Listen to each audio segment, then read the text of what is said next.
Assalamualaikum mga ka-Ammer. So ang pag-uusapan natin ngayon ay tungkol sa ating Hello Money app. So let's say 3 beses tayo nakalogin sa ating Hello Money app. So nakalock yung ating account.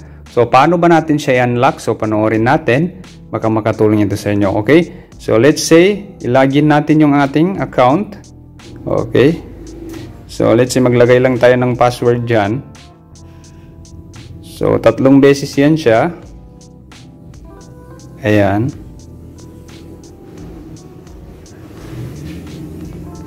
Okay. So incorrect pa rin.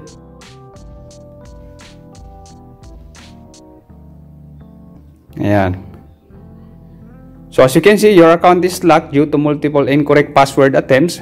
Please tap on forgot password. Okay. So ang solution natin dito is i-forgot password natin para ma-reset yung password niya. Okay, so forgot password lang natin. So ngayon, ilagay natin yung mobile number natin. Okay, so ayan. Then dito is ilalagay natin yung ating birthday. So kung ano yung ginamit natin na birthday nung nag-register tayo, so yun yung ilalagay natin dito, okay? So, ayan. So, for security purposes, or i-hide muna natin. Okay, so, ayan na yung birthday natin. So, ngayon, since nalagay na natin yung mobile number, di kayong email na ginamit natin, at saka yung birthday natin. So, para ma-reset, so, next lang natin. Okay, so, ayan, as you can see, enter the verification code sent to kaliamrodin@yahoo.com. So, i-check natin yung email natin kung naka-receive tayo ngayon ng ating verification code. So, open lang natin yung email natin. So, ayan. So, Yahoo Mail yung ginamit natin. So, yun yung i-open natin dito. Okay. So, as you can see, ito na yung ating one-time PIN. So, ika-copy paste lang natin. Ika-copy paste lang natin yan. Then, ilalagay natin dito sa verification code. Ayan. Then, maglalagay tayo ngayon ng ating new password. Okay, so ayan, nakalagay na tayo.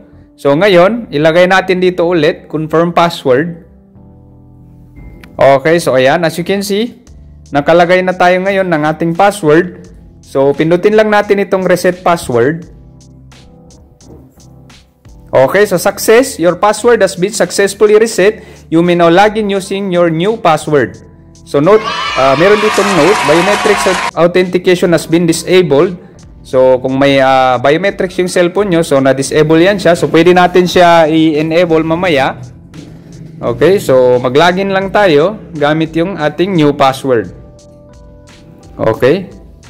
Okay, so ayan. Then login lang tayo. Okay, so ayan. Enable natin yung ating biometrics. Okay. So ayan, biometrics authentication successfully enabled. So as you can see, na-open na natin yung ating account.